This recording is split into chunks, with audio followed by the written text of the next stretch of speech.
Hello everyone, and today we will be discussing IPO entrance exam question paper 2021. So, question number 1. You suspect an infant you are treating has developed a dislocated hip. You position the infant in supine, hip flexed 90-degree, hips fully adducted and knees flexed, and then passively abduct and raise the thigh, applying an interior shear force to the hip joint. When you do this, you note a click at 30 degrees of abduction. What orthopedic test did you perform? इसमें एक बच्चा है जिसका जो hip है वो dislocate हो चुका है, और इसमें हम जो इन्फेंट है उसको सीधे लिटा रहे हैं, उसके हिप्स को 90 डिग्रीज पे फ्लेक्स कर रहे हैं, उनको जो हिप्स हैं वो अडक्टेड हैं और नीज़ को फ्लेक्स कर रहे हैं, ठीक है। और हम उस बच्चे के जो हिप्स हैं उसको धीरे धीरे पैसिवली अबडक्ट करते हैं एंड थाई को उसकी रेस करते हैं, और उससे क्या होगा, आपको एक क्लिक सुनाई देगी 30 डिग्री ऑफ अबडक्शन पे। ये कौन सा टेस्ट है हमें बताना है। तो ये है ऑर्टोलानी टेस्ट, जो कि हिप को जो कि डिसलोकेटेड है उसको रिलोकेट करने में हेल्प करता है। Ortolani test is used for relocating of the hip joint.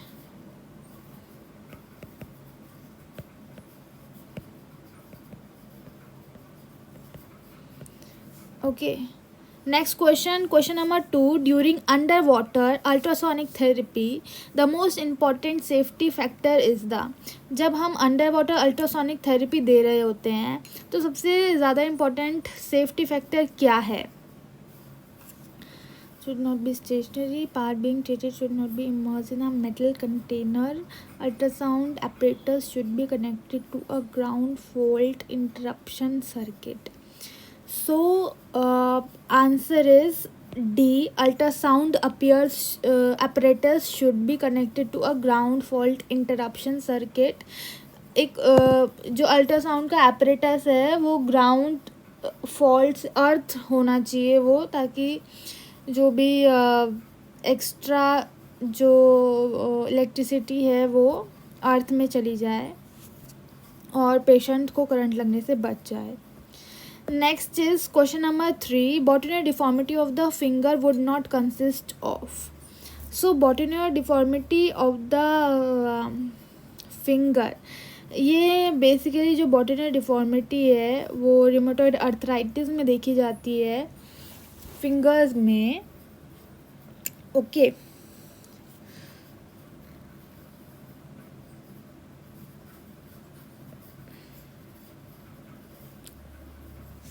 ठीक है। This is DIP and this is PIP joint. This is PIP, ठीक है। जो DIP है उसका हाइपर एक्सटेंशन हो रहा है, ठीक है, और जो मिडिल IP जॉइंट है वो फ्लेक्शन में जा रहा है, ठीक है। Hyper extension of the distal pharyngeal joint. Distal pharyngeal joint में हाइपर एक्सटेंशन हो रहा है, ये तो ठीक है। Hyper extension of the proximal interphalangeal joint. Proximal interphalangeal joint है वो फ्लेक्शन में जा रहा है, वो एक्सटेंशन में नहीं जा रहा है। This is wrong. Volar slippage of the lateral bands होगा। Over stretch of the extensor digitorum tendon भी होगा। ये यहाँ पे एक टेंडन होता है वो एक्सटेंसर टेंडन, जो कि उसको प्रोटेक्ट करता है, ठीक है। Answer is B, hyper extension of the proximal interphalangeal joint, क्योंकि यहाँ पे फ्लेक्शन होगा। Next question number 4. Which of the nerve is commonly injured at supracondylar fracture. जब हम ह्यूमरस की बात करते हैं, ठीक है, ये बैक साइड से अगर आप देखो तो यहाँ पे रेडियल ग्रूव होता है, ठीक है, और रेडियल ग्रूव से रेडियल नर्व इधर जा रही होती है जो कि एंटीरियरली आ जाती है फिर यहाँ से। तो अगर सुप्राकॉन्डाइलर कॉन्डाइलर्स के ऊपर फ्रैक्चर हो रहा है तो ये करेगा डैमेज रेडियल नर्व को।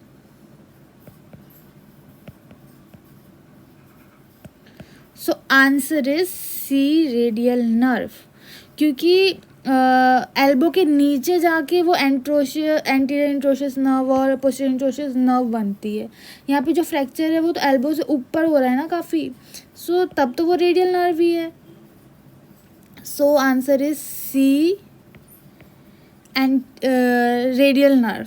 Okay, next question is question number 5. While prescribing home exercise program for a 8-year-old boy of DMD, your main emphasis in the lower extremities will be on. So जब आप exercises prescribe कर रहे हो 8-year boy को जो कि DMD का है, मीन्स जुगेन मस्कुलर डिस्ट्रॉफी का है, तो आपका एम्फेसिस लोअर एक्सट्रीमिटीज़ में किस पे ज़्यादा होगा? So, strengthening of knee extensors and plantar flexors, stretching of hip flexors and plantar flexors, stretching of hip extensors and strengthening of plantar flexors, and stretching of hip flexors and plantar flexors.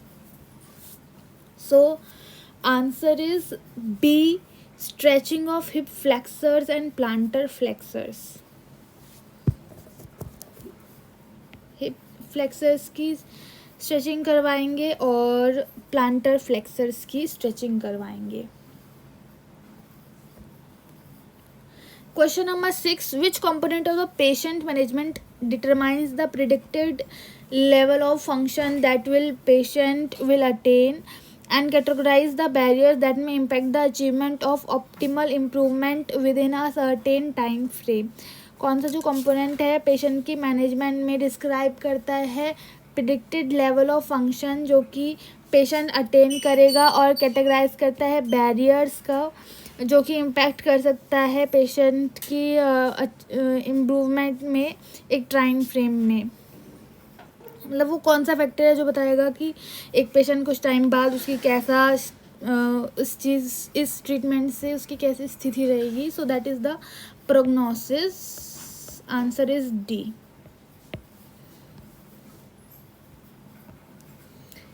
Question number 7. 4 different patients of foot drop, 4 अलग अलग। Question number 7. 4 different patients of foot drop, 4 patients है foot drop के, with following etiology are referred for gait training in physiotherapy OPD. Gait training के लिए physiotherapy OPD में उनको बुलाते हैं। Functional electrical stimulation should not be prescribed in which of the following patient with foot drop. इनमें से कौन से पेशेंट को फुट ड्रॉप वाले फंक्शनल इलेक्ट्रिकल स्टिमुलेशन हम नहीं देंगे? So head injury, multiple sclerosis, brain stroke, peroneal nerve injury and head injury. So क्योंकि फुट ड्रॉप जो है वो शियाटिक नर्व की वजह से मेनली वो होता है, ठीक है। फुट ड्रॉप अगर नर्व देखा जाए तो शियाटिक नर्व इसमें इन्वॉल्व होती है, ओके। ब्रेन स्ट्रोक वाले पेशेंट इसमें दे सकते हैं, ठीक है, और मल्टीपल स्क्लेरोसिस में भी दे सकते हैं, हेड इंजरी में दे सकते हैं। पेरोनियल नर्व इंजरी में हम नहीं देंगे क्योंकि शियाटिक नर्व है वो रिस्पॉन्सिबल है। So answer is C.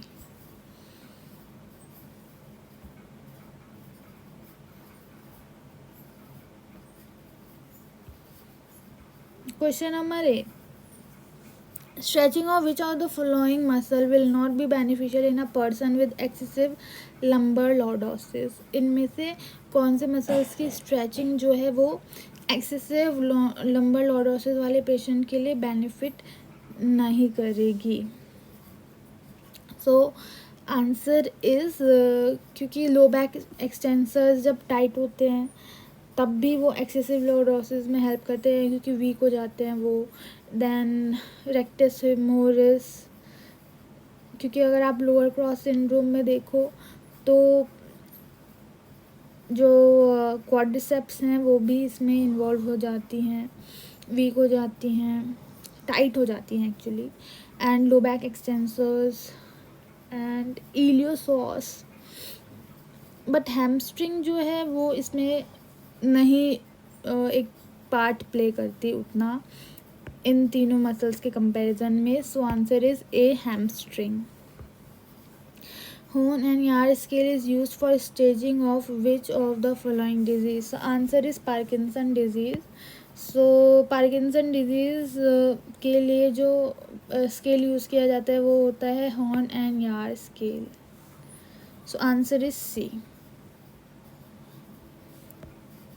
Commonest cause of scoliosis is? So scoliosis का ऐसा कोई कॉज नहीं है, अननोन कॉज होता है. So answer is D, commonly idiopathic cause होता है. Question number 11. While working in an ICU, एक आईसीयू में वर्क कर रहे हैं, arterial line dislodges accidentally, what will be your first step? So जो आर्टीरियल लाइन है वो डिसलॉज हो जाती है, ठीक है. And what will be your first step, आपका फर्स्ट स्टेप क्या होगा? सो सबसे पहले तो आप उस आर्टरी साइड पे एक डायरेक्ट प्रेशर अप्लाई करेंगे जहाँ पे आर्टीरियल लाइन डिसलॉज हुई है, ठीक है, ताकि जो भी ब्लड है वो मतलब बाहर ना निकले या फिर रिटर्न बैक ना हो. सो इस वजह से सबसे पहले ये करेंगे, फिर उसके बाद ये सारी चीज़ें करेंगे, ठीक है. So D is the answer. Question number 12. Anterior and middle cerebral arteries that supplies blood to majority of cerebral hemispheres are branches of middle cerebral artery और anterior cerebral artery किस artery की branches हैं? So answer is internal carotid artery. Internal carotid artery की ये दोनों branches हैं.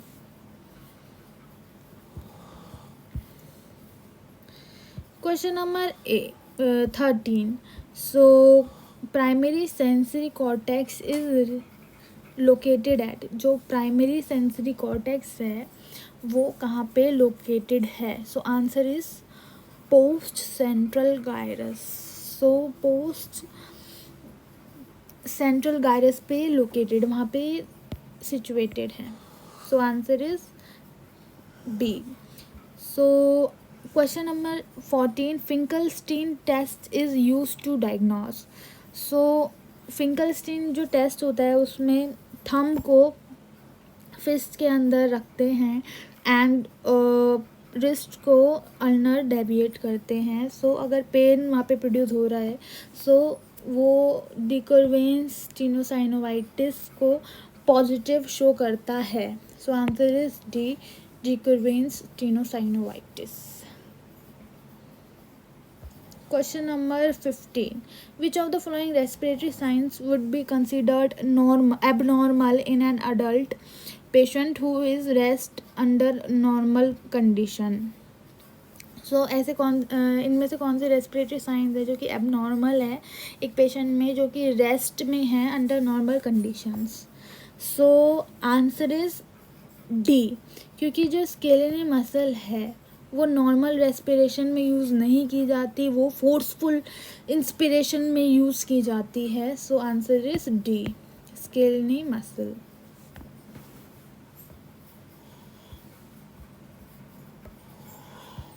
Next question is 16. After inhalation of a short acting bronchodilator, एक short acting bronchodilator use किया है. ब्रोंकोडाइलेटर वो होते हैं जो कि ब्रोंक्यूल्स को डायलेट कर देते हैं and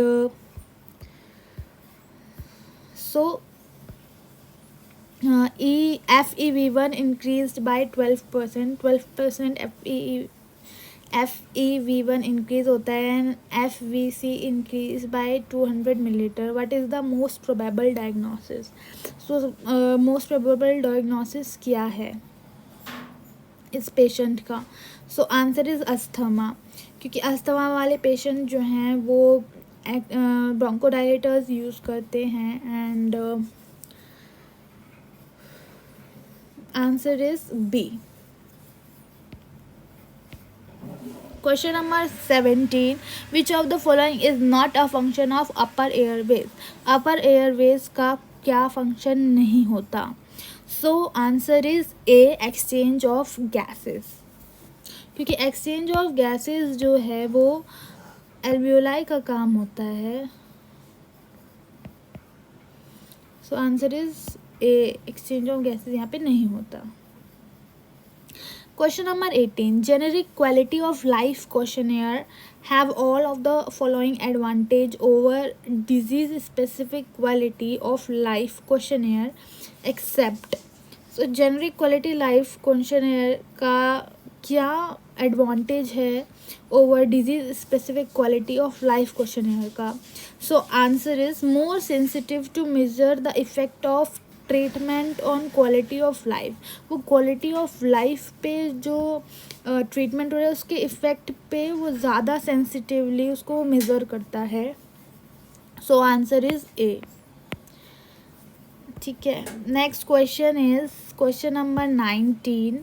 N arthrodesis is. So arthrodesis मतलब फ्यूजन ऑफ जॉइंट्स. जॉइंट्स का फ्यूजन होता है. So answer is A. Arthrodesis is fusion of joints. Next question is question number 20. Mobilization with movement concept is endorsed by. ये concept जो था movement with mobilization वो किसने दिया था? So mobilization with movement जो है वो किसने दिया था? So answer is Mulligan. A is the answer. Okay. So बाकी के जो क्वेश्चंस है वो हम नेक्स्ट वीडियोस में कवर करेंगे. And till then stay tuned for upcoming videos. कोई भी डाउट, कोई भी क्वेश्चन है, कोई भी इंक्वायरी है या फिर कोई भी डाउट है कमेंट सेक्शन में आप लिख सकते हैं. And thank you so much for watching my video. Take care. Bye bye.